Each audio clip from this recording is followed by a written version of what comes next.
My mom told me not to talk to strangers on the internet, but I'm glad I didn't listen. We are the Certified Nunas, your sisters in the love of entertainment. Hi, I'm Jessie. And I'm Natalia, and that's it. That's just us again. That's okay. We've been doing this a lot. We like to hoodwink you a little. So this is we made this a year ago, this episode that you're listening to right now. We had briefly flirted with the idea of doing a true crime podcast because Jessie and I are obsessed with true crime, but we did a few episodes and it wasn't working out. So we decided to scrap it. However, our first episode that we ever did, we did it about the TV show Gabdong. With Lee Joon! With Lee Joon! My sweet baby Lee Joon, which is based on a real crime. So the format of this podcast was that we would watch a movie or a show about a real crime and then discuss the real crime in the show and how they sort of adapted reality of true crime. So this special episode that we are now posting here is very different than the normal Certified Nunas fare. Yes. So it does talk about actual crime and actual victims, and so there's trigger warnings and content warnings. There are trigger warnings for assault. Violence, sexual assault, murder, that sort of thing.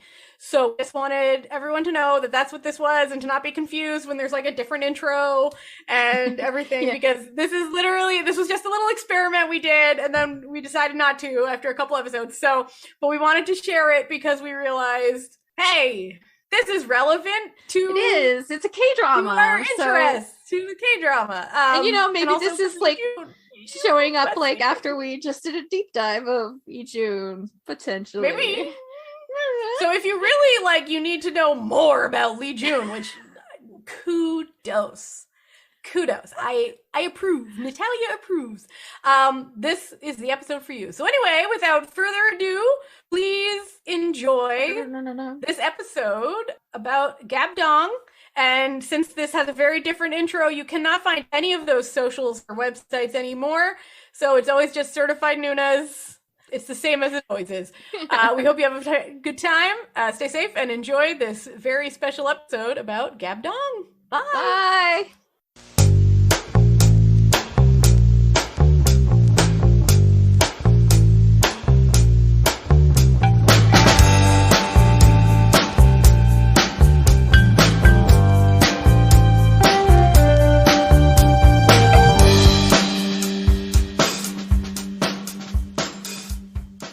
Hello, world. This is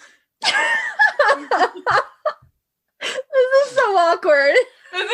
Which is bizarre because we've been podcasting for 2 entire years on a different podcast, and yet, but see, that has like a basic intro that we've already come up with, and so now that we're starting this new one, and we have to sort of start from scratch, and our old intro just doesn't work anymore because,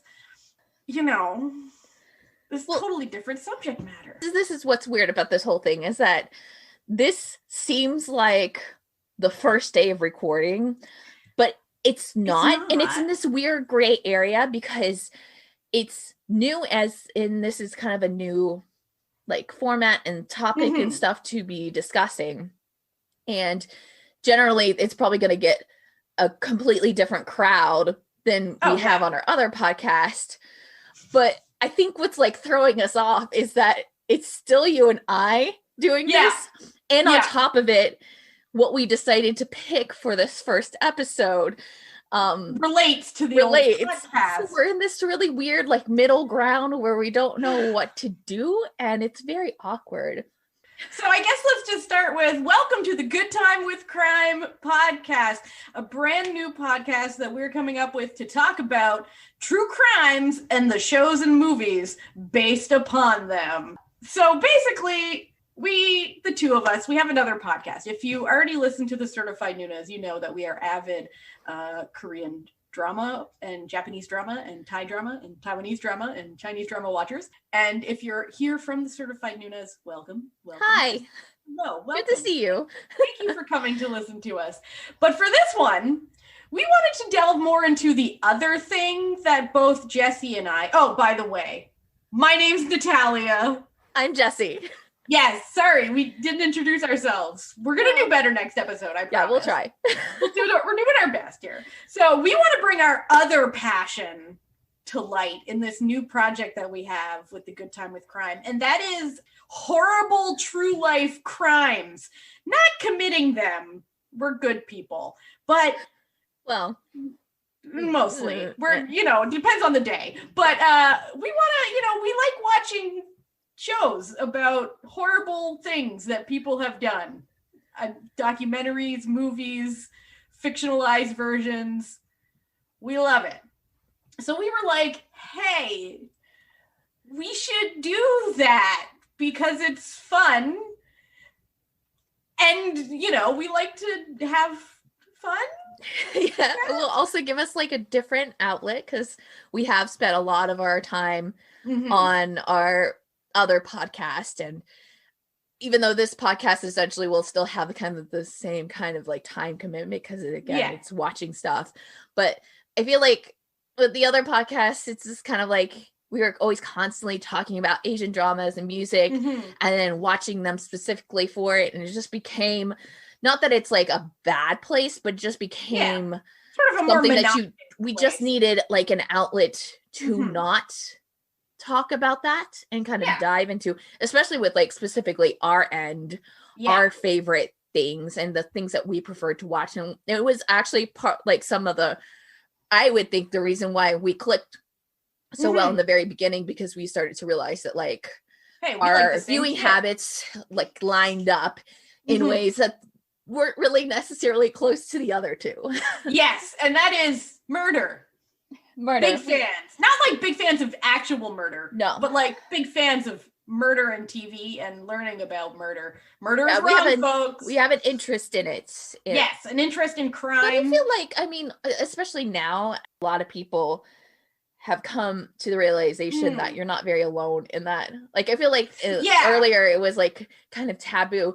I guess it still is essentially taboo, because it is a kind of a really a little gray line where you have to kind of balance and not, you want to be respectful and all that. But I think now it's more acceptable to be like, hey, I watch the ID channel all day. Yeah. And I'm fascinated by the reasons why this person did what they did. And sometimes just fascinated by the concept that sometimes there is no reason for what they did. Yeah. And that's even more fascinating. As a little background between the two of us, as we stated, we were on another podcast for over 2 years now. We met on Twitter and are now real in life person friends. We've been on vacation together, so don't let anyone ever tell you your online friends aren't real friends. We didn't murder each other, so. No, it was great. We had such a good time. We went camping, which is like a rife situation for potential we were really murder. Diving into really unknown and terrible consequences, and we came out okay. We came out fine, and we're still friends, and it all works out great. And then we love talking about murder, so we're like, dude, let's do it. It's been sort of a long-running joke on our other podcasts that we're really into murder, and this podcast, that even the name of this podcast was a joke on an episode of our previous podcast. So because we like to have a good time watching crime shows. And so Good Time with Crime. Should we like actually like kind of like set up not necessarily our like structure, but a little bit kind of like the format the of what format, we're gonna be because doing. I feel it like might be a little kind of lost in translation, because our aim is to talk about true crime and to talk about fictional works that were based on the true crime. But we also kind of want to kind of take our background in like just reviewing stuff and using that in terms of kind of a review of the actual work itself. Yeah. Kind of to separate it as like a review of the fictional work, and then talk about the crime, and then combine it. And my cat is really closing herself in here. Yeah, no, I was watching it happen and trying not to laugh. Is that all I can see on in the corner of my eye? I just saw it. It's a cat's paws reaching up and slamming the door. She just keeps on shutting it on herself. Anyway, what is a podcast without it being chaotic and cats being in the way? So that's essentially what we want to do. We want to talk about the show. We want to talk about the crime that it was based on, and then kind of compare the two and maybe talk about the like differences or the similarities based on what we know of the real facts and what we know of what is presented in the work. And we got a spicy one for today. We do. Oh boy, this one's a wild ride in both the TV show and the true crime. The true crime is like a 40 year wave of emotions going on. So today we are going to talk about a show and crime that I feel like many in the West have not heard about because, America-centric, news and everything, that this might not be a crime. That language barriers. Yeah, and language barriers and things. And that is the Hwaseong serial murders, which took place in South Korea in the late 80s and early 90s. It's been popularized in South Korean fiction many times, and we have chosen one such popularization, which is, I would call a inspired by, more than a direct retelling of a true crime, but that does share quite a few similarities with the crime, and that is the television show Gapdong or Gabdong, depending on where you find it. It does have two names. So Gapdong was a 2014 drama. It aired on the TV network TVN, and I know that a lot of people who are listening to this, maybe in the beginning, are going to be Asian entertainment people. To give it kind of a perspective on things, TVN would be equivalent in a broadcasting network to, like, I don't know, any sort of your like regular cable, not airing, like lower sort of like channels. Sort of like the CW. And I'm just trying to like put this in perspective because it's not one of their main broadcasting stations. So the depictions and stuff are a little bit more graphic than you would see in some of the other series. So it did like lend to the whole series being like an actual like dark crime drama. There are 20 episodes that are hour long. If you don't know Asian entertainment, I'm going to be saying that a lot. Like, Asian entertainment really confines themselves mostly into one season format. So the entire series is in one season. It has mostly a rotating cast with some name players in it, but there's a lot of like main players in it. And essentially the story is that there are unsolved murders that happened in the past, and you are following the people that were involved and the officers in present day who are kind of revigorated into the case when something happens at like a psychiatric ward in a hospital, like that's also a prison, that like brings back Gabdong, the murderer. And the main leads all kind of have a specific tie to them. Fate is a very, very big thing in Korean dramas. Yes, it is. Everyone is tied to everything. And the main male lead, his father was the one who was initially charged for the murders. And he actually was there and present during one of the murders. He just kind of didn't realize it at that point. It was because he was younger. He was like 12. There's a psychiatrist in the show who is affected because you see she is one of the only survivors from Gapdong. She and her best friend were taken when they were younger, and they were forced to choose who was going to be murdered, and she was there and present for the murder. The whole like story is just like evolving them and then the police officers who were kind of tied up in it, and how their incompetence and their lack of evidence and their lack of resources and just purely the lack of like time and technology kind of made this case go cold for so long. It is kind of a wild ride. The drama is very hard to explain because it is a crime drama, but for the most part, it's actually more of a makjang than anything else. And a makjang is, if I could put it like essentially to compare to, it's like kind of soap opera-ish, where a lot of like over dramatic emotions heightened. A lot of things, if they can over dramatize things, they'll do to forgo anything like character development or plot or reality, that sort of thing. And the driving force for everything in the show is sweeping emotions as opposed to facts, like characters and storyline and plot. So that's how this story lends itself. So it does have like similarities to the story, and it's definitely, if you are Korean or know of the case, there would be no way you could watch Gapdong and not go, this was specifically that. However, it does take you on an emotional journey. Yes, a bit of a ride, as it were. Yes. It does have one of my favorite Korean actors in it, Lee Joon. On my other podcast, I'm well known for my love of Lee Joon. Lee Joon's character, he plays just a very damaged human being in general. He's a psychopath and a sociopath and a myriad of other things.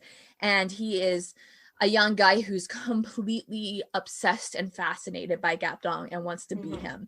And so that's kind of where the story kind of really takes off, is that he kind of is allowed to be able to leave his imprisonment, and he is able to commit some murders. And so there's a lot of problems with that, because he starts to do stuff that are almost exactly like Gapdong. And so everybody's kind of trying to wonder if Gapdong's still out there, if he's still alive, then how old is he? And it adds to some level on it. But very clearly on, the drama kind of loses its interest to make him like mysterious or anything. Yeah. Like everybody just knows he's a murderer pretty much after like one episode. And they figure it out pretty quick. Like, and there's no real it's one of those like anyone. It's one of those like, yeah, we know it's him. We can't prove it's him. We know it's him. Like, we're not gonna really do anything that'll stop him from doing his thing, because we're all kind of incompetent, but okay. But you know, when we get more into the talking about the real crime, you'll see that is bizarrely accurate. Oh yeah. To what actually happened. So like watching this, when I personally just watched it because I never watched it before. Natalia actually has watched it before. Yeah. And watching it while simultaneously like reading up on these murders was very interesting, because the drama really doesn't present itself as caring that much about these sorts of details. It had to have been like a set plot points along the way, and like fill in the rest. It's like the writer was like, okay, we got to remember to do this and to do this and to do this. But I find it actually also kind of interesting in the sense that, knowing now how the story ends, at the time the show came out, they didn't actually. Yeah, it was still an unresolved mystery. And so I was actually surprised at how it turned out. When I watched it at first, I knew nothing about the crime. And so when I watched it, I was just like, okay, this is fine. It wasn't the best crime drama, but it certainly wasn't the worst crime drama I've ever seen. It was pretty middle of the road. But then after like reading up about the actual crime, it becomes a lot more interesting to me, despite the fact that it's not, incredible television by any stretch of the imagination. It became a lot more interesting, like just in terms of being like, oh, I see how they're alluding to these actual facts. Curious. Some of which, like, at the time that this came out, wouldn't have actually been known as actual facts in the real crime. So it's like really like, who wrote this? How did they know? And I'm kind of wondering if like maybe there was a source that like the writer was coming off of that like we would have never gotten, because we would never gotten a translation of it, or like not official, so like it wasn't or put in major newspapers that had some of these elements, that the writer was like, oh, I'll just use that, because especially if they're not real, it might be good story. I found that the show was okay. It was it was okay. It was not my favorite, and I'm not gonna lie to you. 20 hours of the series was very hard for me. Yes.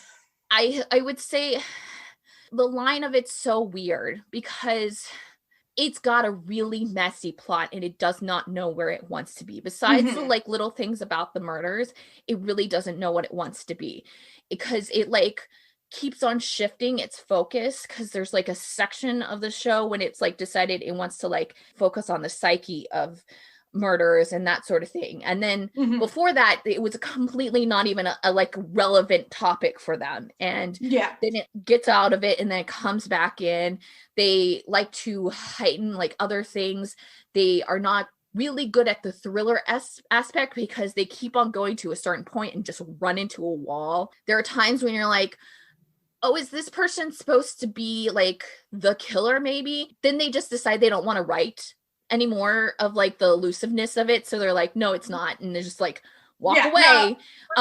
So it's really hard with this drama because it definitely has the like some of the elements, and it's definitely dark like a crime drama, but it's like almost not a crime drama. Yeah, it's like a little too over dramatic to be like a really excellent crime drama. Like over dramatic things, like if you like, really ridiculous drama, then you'll probably really enjoy it. Yeah, I do think it has like an audience for it. It was kind of just like interesting for me to come into it, and then like you were kind of given the hints of it being a crime drama, and then it just be like, we actually don't want to be this crime drama, but that's like our driving like underlying plot, so we have to keep on coming back to it. The whole drama is based upon a crime, so we have to keep going with the crime. And I think also like the problem that like made this like a hard watch was it had a really hard time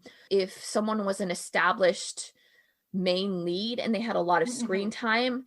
Then when they needed to add someone else who would be starting on like another storyline because you've solved events to get to there, they had no clue how to write for that many lead characters. And so then the person that you were seeing for 60% of the episodes before just completely went away, and you're like, did he die when I wasn't seeing it? Where'd that especially watching it knowing who these people are, and like, he's like a top actor, so he can't be gone. Yeah. That was a little hard for me to keep up with this entire show. Like, it is what it is, at the same time. Like, it tried to do a thing, and it did a thing. And was very clearly inspired by the real crime. In many elements that when you're watching the drama, if you don't know about the crime, you're like, oh, this is so ridiculous. There's no way that this would ever happen. And then when you read about the crime, you're like, oh shit, it did actually happen. That's just embarrassing for these people. Like a lot of it, I was just like mostly like shocked that they went to that level, because they weren't giving it to other aspects of the drama. So it was kind of like very shocked that they were actually giving it that level of like realism in terms of the actual true. But I guess maybe because it was easy, because it was already written. It was already there. They didn't have to. That's true. That's true. So do you think we should start talking about the actual murders now? And then we can kind of talk about the similarities and differences, like specifically. I know you're out here, you listening, you're like, great, that sounds like a TV show, but when are we getting to the real crime? And that is happening right now. On September 15th, in 1986, a 71-year-old woman disappeared after visiting her daughter. On the 19th of September, her body was found strangled and left dead in a field outside the town of Hwaseong, an area of South Korea.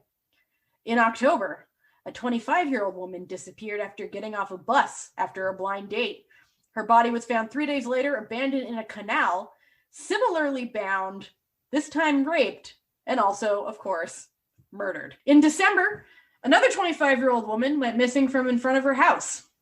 This time, her body was not discovered until April of the next year, left in an identical fashion on a hill in the countryside. It was at this point, after 3 murders, that it was clear to the police that there was a serial killer looking for female victims, and thus began a multi-year murder spree of women that lasted until sort of 1991. We'll get back to this, leaving 10 women dead and police very stumped by everything happening. Each woman was strangled and bound with her own clothing, their ages ranging from 14 to 71. Victims were found gagged, bound, and usually raped before being killed. At the time, the police's evidence pointed to a man in his 20s, around 5'5", with type B blood. This being really terrible information to go off of. The police had over 20,000 suspects because that is not enough of information to find a definitive person to blame this crime on. And for years, they floundered with trying to find who was responsible. Eventually, a man was arrested for the murder of the 14-year-old victim and jailed for 20 years. In July of 1989, a 22-year-old man named Yoon Sang-yo was arrested for the murder of Park Sang-hee, a 14-year-old who was raped and murdered in her own bedroom. He was arrested due to a 40% match with pubic hair found at the scene and confessed to the crime, which the police deemed to be a copycat of the other murders due to the fact that no evidence tied him to any of the previous crimes. Yoon then protested his conviction, stating he'd been tortured by the cops while in custody and forced to give a false statement. This sort of accusation towards the police would continue with other suspects in the crime, with at least 4 other suspects committing suicide after being abused in police custody. Despite these protestations, he was convicted and sentenced to life in prison. With no concrete suspects in the rest of the cases, the murder spree seemingly stopped after 1991, and a 15-year statute of limitations expired, eventually making the case go cold, and determined that it would probably remain unsolved. But we have to go back to 1989, because in 1989, a man in the area is arrested after breaking into a house with weapons and sentenced to but a year and a half of imprisonment. He protested an appeal, saying that a young man beat him and he was only entering the house with a bunch of weapons to hide from his supposed assaulter. Following his appeal, his sentence was reduced to 2 years probation.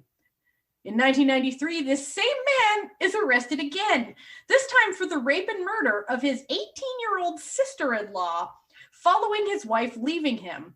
He lured her to his house, raped, then murdered her, and then pretended he was unaware where she was after her family reported her missing, even helping search for her. After being apprehended, he confessed to the crime, the confession later being turned over due to suspicions of police coercion. And famously, he incriminated himself by asking, "How many years do you serve for rape and murder?" after being taken in as a suspect in her murder.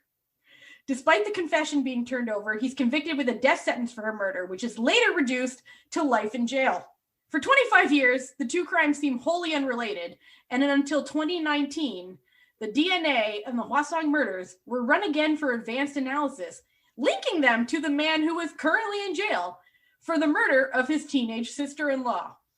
Lee Joon confessed to the murder of 15 people, including his sister-in-law, and all of the crimes related to the Hwaseong serial murders, including the murder, deemed the copycat crime for which Yoon Sang-yo had already served 20 years in jail for. In addition to the 15 murders, he confessed to 30 rapes and attempted rapes, and his crimes spanning from 86 to 94. It was only in July of 2020 that the police confirmed his confession. Lee himself confessed on the stand at the retrial of Yoon Sang-yo that he'd been the murderer, even apologizing to the man who'd served 20 years for his crime. Despite this confession, it was only in 2015 that a statute of limitations for first-degree murder was lifted in Korea, and thus it was not retroactive. So there's no way for him to actually be tried for any of the crimes, save the one which he was already convicted, his sister-in-law's murder. He stated that he wasn't sure why he committed the acts, but felt compelled to rape and murder women. In addition, an investigation was launched into the police at the time, as a former police officer admitted that Yoon had been starved, beaten, and kept awake for 3 days while under police custody, which led to his confession for the supposed copycat crime. He stated that the police threatened to kill him if he didn't confess to the crime, for which there is very little evidence of him being the perpetrator. In fact, most of the evidence in the case seemed to contradict his ability to even be the killer at the time, most notably the fact that the killer had scaled a quite tall wall at the victim's house to get into her bedroom. And Yoon had suffered from polio as a child and was physically unable to climb the wall. Even Lee Joon, during Yoon's retrial, said the police investigation had been incredibly inept. They had brought him in for questioning for a rape case that he certainly did commit, but let him go after deciding just not to prosecute the case. Lee Joon even said that he was amazed and also confused that the police had never caught him, as they'd questioned him several times, but mostly about other people. Due to all this, as well as the suicide of other suspects questioned in the crimes, this led to the police apologizing for their conduct during the investigation, leading to other questions about police violence and inappropriate behavior. The fact that he had been convicted of a murder and his DNA was in the police system since 1993, but it took until 2019 for them to match it to any of the other crimes, thus missing the statute of limitations for any sort of conviction, was also kind of a bad look for them. The police have stated an intention for police reform and investigation into police contact, but time will tell if this will actually be implemented in the long run or if the status quo will remain. Meanwhile, the real killer remains behind bars, albeit not for the crimes he is most famous for. While Lee Joon is seen as a model prisoner and will not be tried for these crimes, they'll probably be used to justify denying him any parole in the future, which he has stated is his intention, as he believes he is safer in jail than out in the public, who are incensed that he managed to get away with serial killing for so long. My God. Yeah, it's a roller coaster. You read interviews with this guy and he's like, I'm not even that good at being a criminal. Like, I don't know why they couldn't catch me. Like, here's the thing.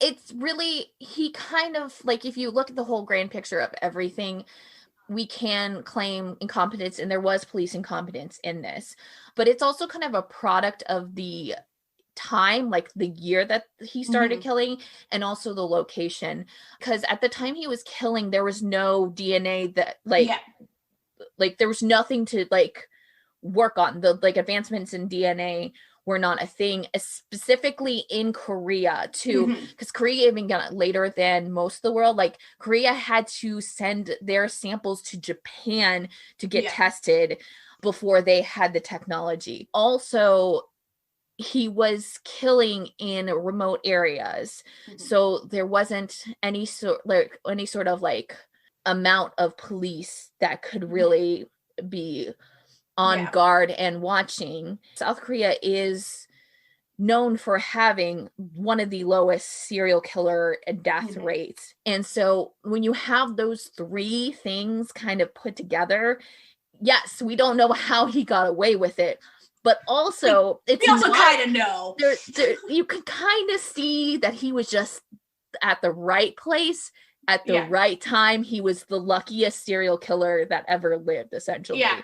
And it's like, and if he had never killed someone related to him, he would probably have never gotten caught. Yeah. Which is even more concerning due to the fact that as the crimes ramped up, they had over 2 million police man hours working on finding this guy, and he managed to evade them until 2 years ago. After a couple, like I think it was like after the second murder is when they started to bring in other people. So like it did like relatively, in terms of everything, they did kind of set the motion to get like outside help. I think it's like roughly like an hour away from Seoul, their nearest biggest city, and to get like the kind of like investigation really rolling. But like really honestly, he probably would have done a lot more if he hadn't gotten caught for the crime that he did.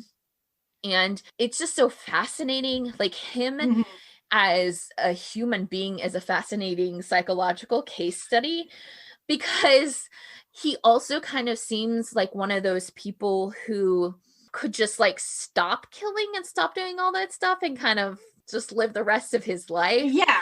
And those type of people are the most fascinating. The psyche of someone who could do that amount of damage with no consequences. And you read all these like articles about him and people are like, oh, he's very well mannered. Like he's just a regular dude. Like even like in the prison that he is, they're like, oh, he's like the nicest guy. Like he doesn't do anything bad. Like he's like a model prisoner and all this.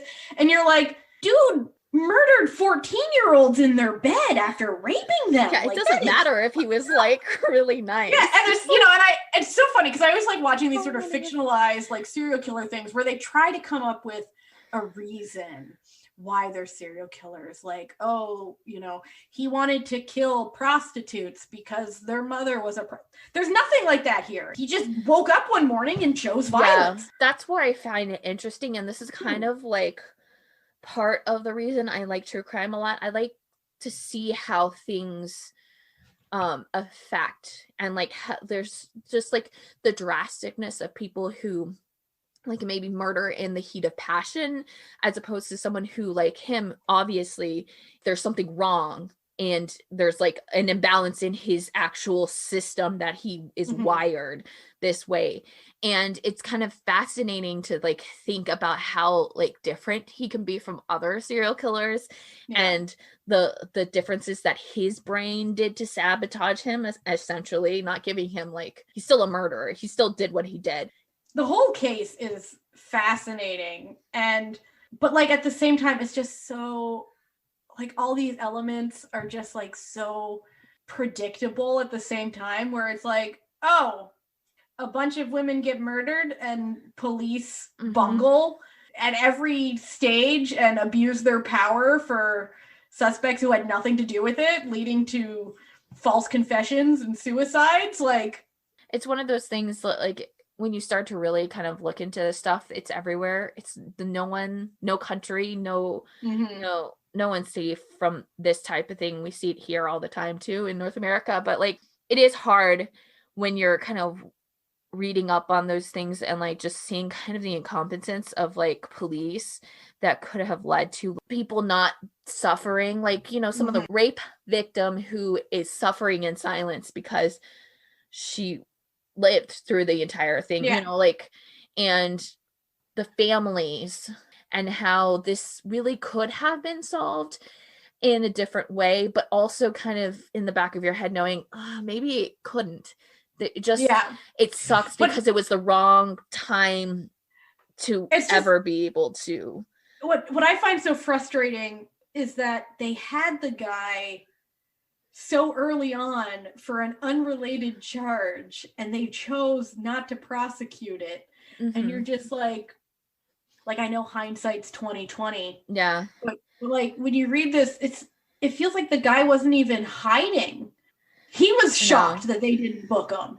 Like, I know, but like you kind of also wonder like if he's like projecting, like maybe he like no one looked into him because he actually didn't say anything really, like, and he thought he like spoke words, or like he thought he came across on his face as one way when like really he doesn't show those emotions, so like he didn't come out, like, so there's no, you just don't know. He can't be the smartest, like the brightest bulb in the pack when he gets booked for his sister-in-law's murder, goes, oh, how long do you serve in jail for rape and murder? Like, either he was just tired of not getting caught or is just dumb. I don't know about that, because we got to still have to like lend ourselves into the mindset of this is a place that's not common. Yeah. The common people in North America would know that those types of things. But since it's so drastically limited in Korea, it would not be common knowledge at all.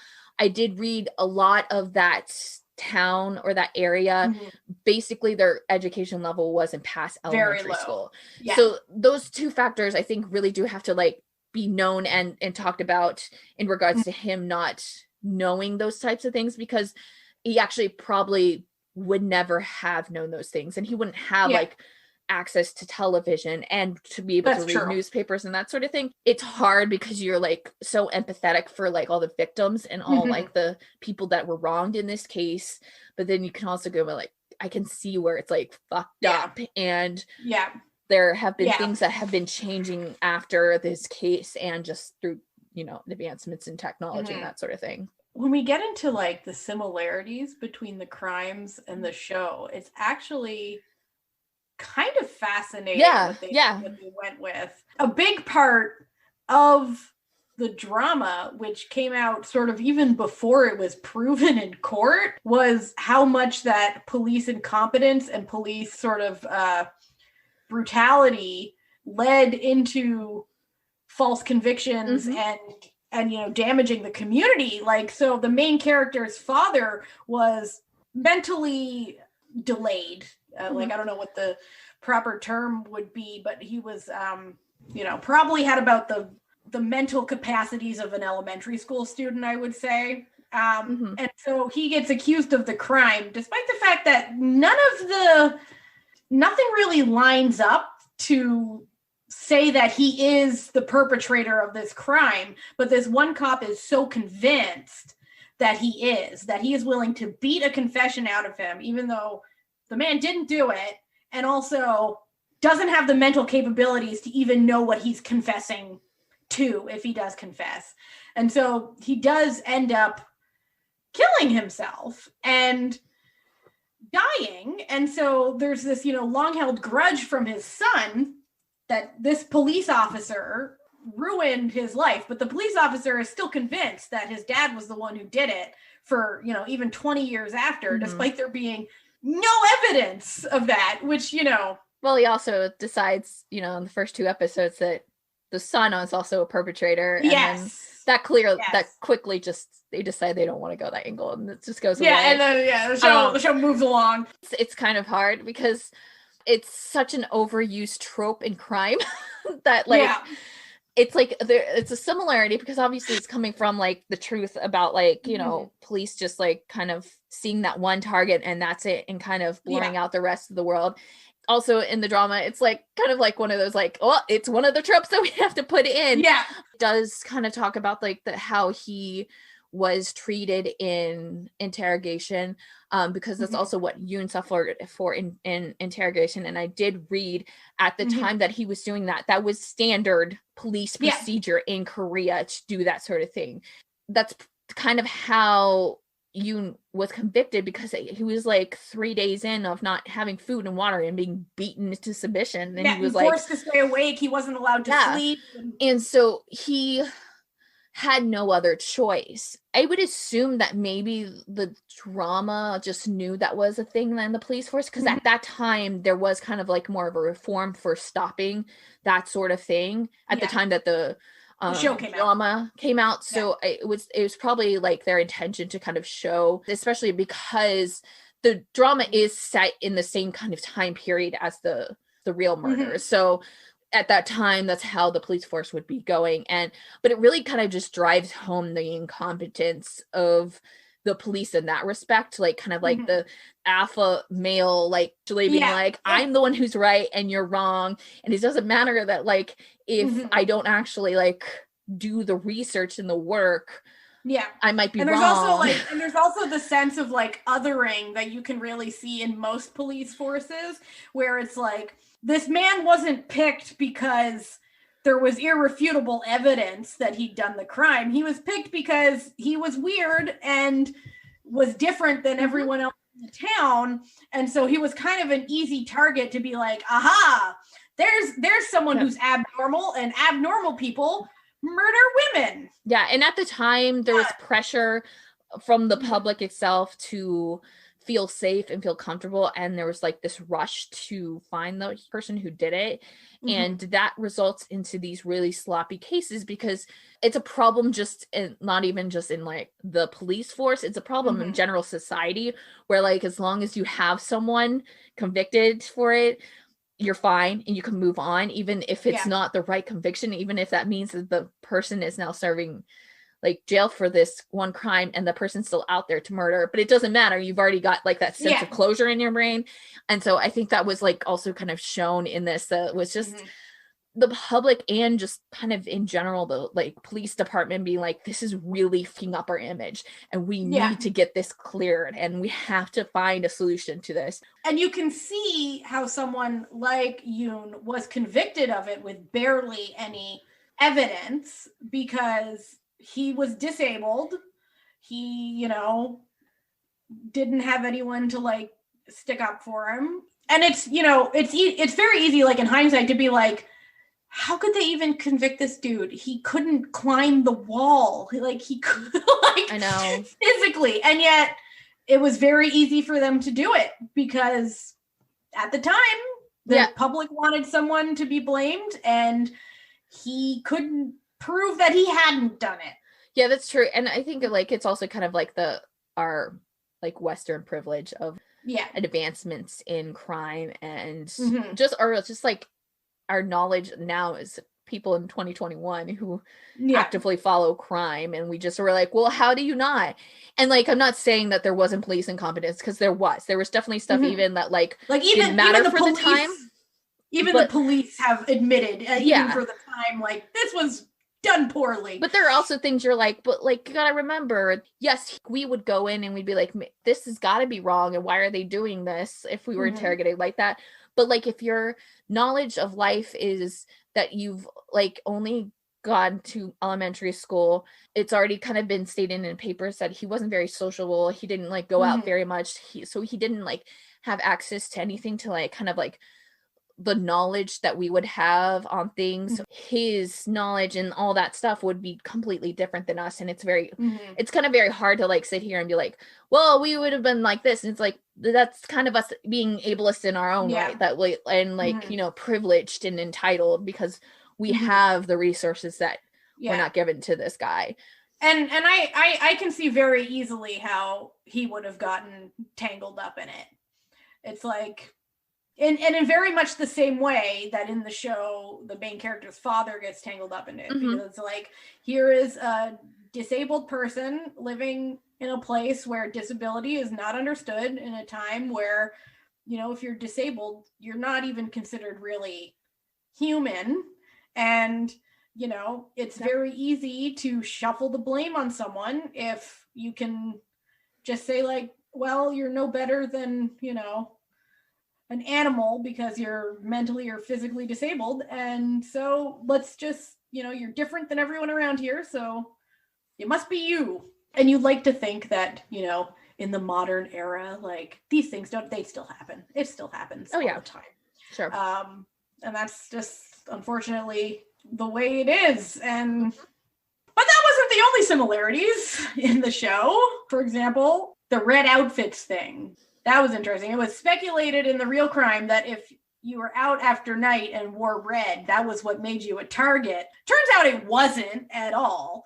But that was like a clear like allusion to the original crime, because that would have been well known by the general public who knew about, you know, the Hwaseong murders, if they watched the show, to be like, aha, I see what you're doing there. Yeah, they probably had like family members who were like, yeah, I was not told to wear red on these specific nights because of this, and so everybody stopped wearing red. And they do show it in the series. The lead psychiatrist, who is the one who survived the killing, she kind of has these kind of mental snaps a lot of the time because she's dealing with unresolved PTSD, and she tries to lure him out. There's a scene where the police officers are kind of going around the town, and one of the police officers spots like an older woman and she has a red, and he's like, no, you can't. And so he has to like take her back to her house. And so that was like an interesting thing to see, and then see that it was actually like a real thing that was like a real, as in the show. In reality, it was the first case in Korea, like modern Korean history, that had a very clear modus operandi, which in the drama was the knot that he used to tie him up. But I believe in the actual case, it was just the fact that he tied them up with their own clothing. Yeah, it was like they're bound with their own clothing, always sexually assaulted, and then like almost always gagged. Left outside. Yeah, gagged and then left in the, you know, and outside. In the show, they kind of do this interesting kind of take on it, and I think they were just trying to make who the killer actually was actually fit with the story. They kind of talked about how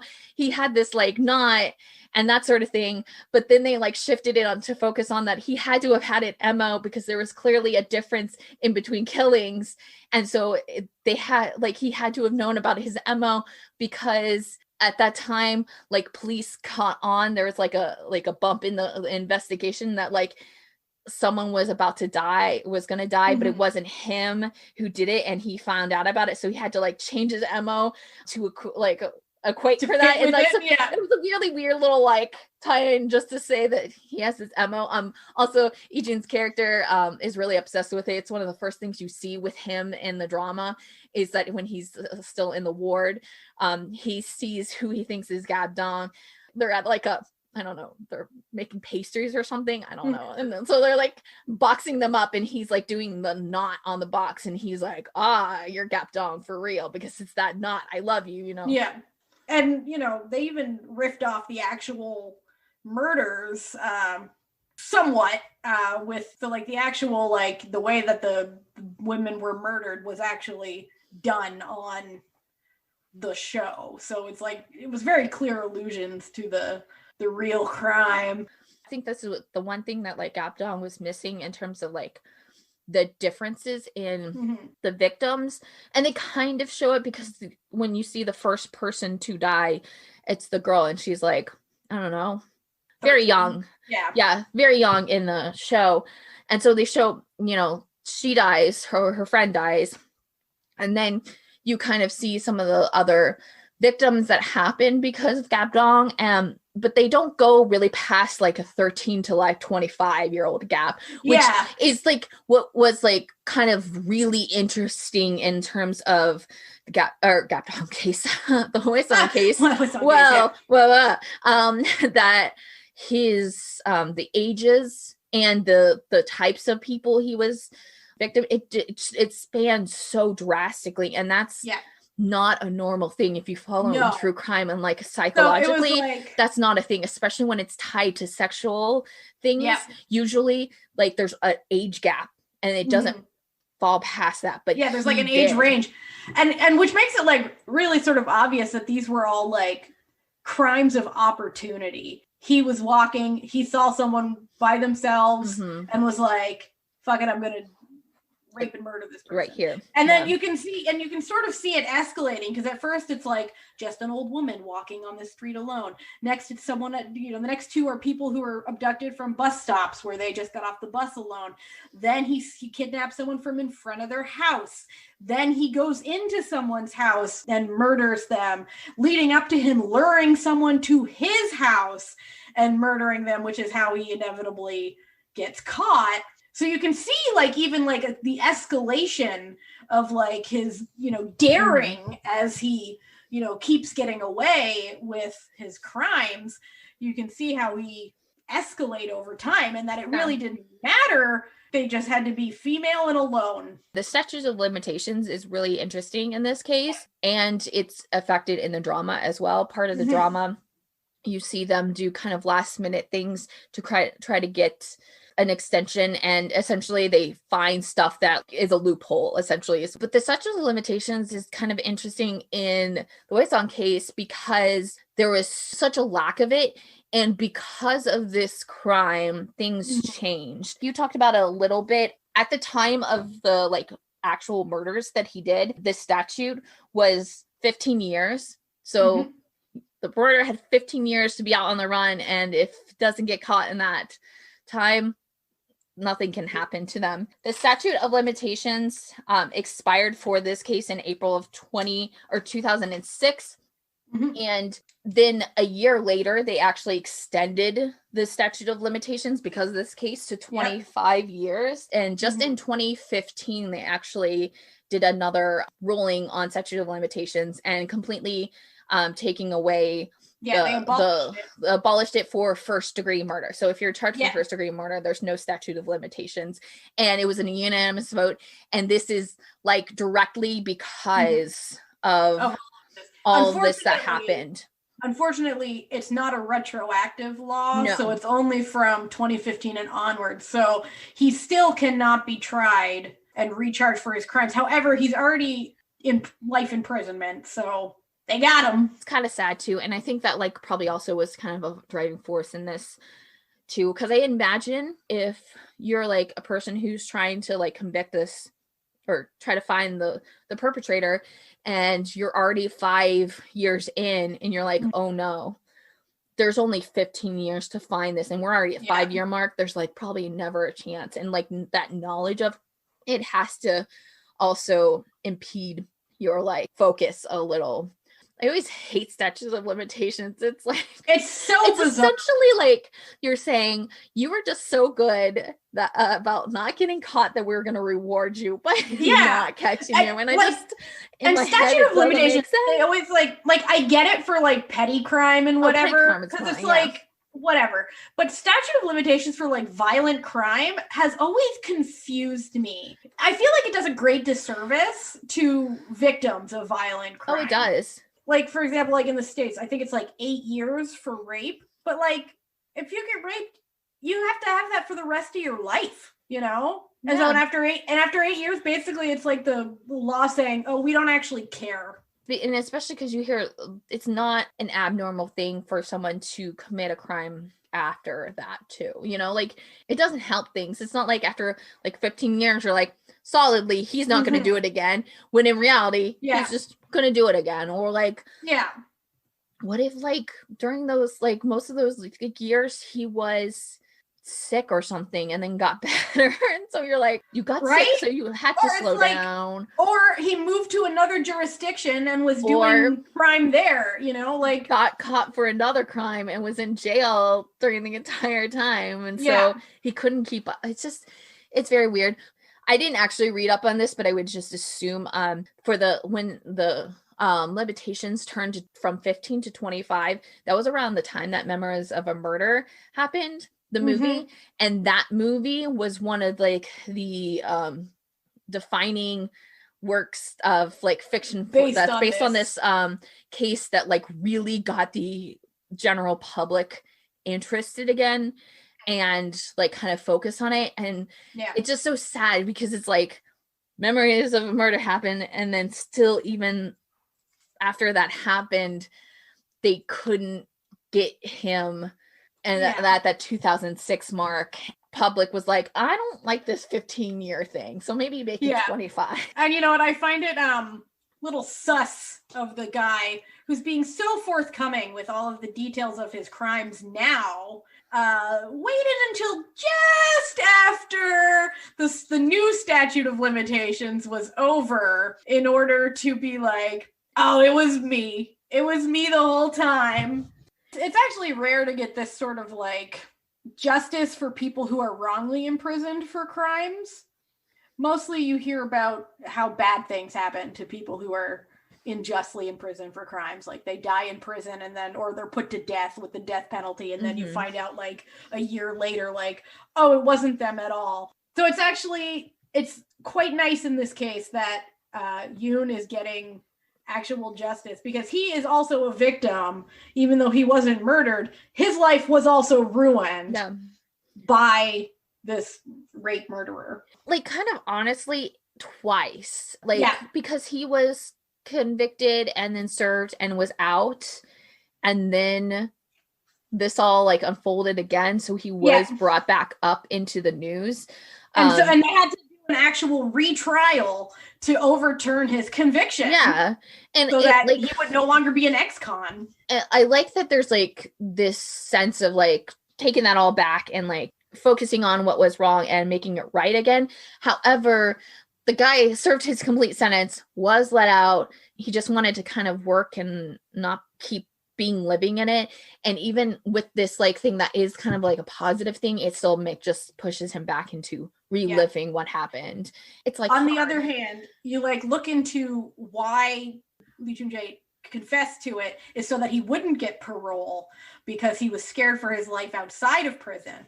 So in that sense, you can also appreciate that it's probably a good thing for this guy, even though he has to relive the fact that he was wrongfully imprisoned, so that the general public now knows he can safely exist in society without, you know, a vigilante justice being put upon him, which is probably for the best. You know?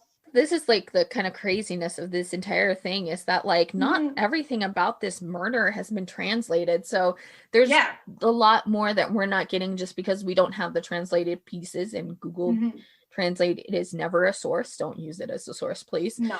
It will give you wrong information. We did get like lucky in that like it kind of unfolded the way it did, because then that meant that major news stations and newspapers were picking it up with like actual like translated pieces, so you can get kind of a broader sense of this. Even picked up in like Western media, because it's such like fascinating, like, and what was picked up wasn't actually the details of the crime. You had to really go dig in to find out information on that. But the fact that this guy was released because another guy admitted to his crime, and the fact that the guy who admitted to his crime literally testified on the stand as basically a character witness for this man who never committed any crime, right? He was just a dude who needed a serial killer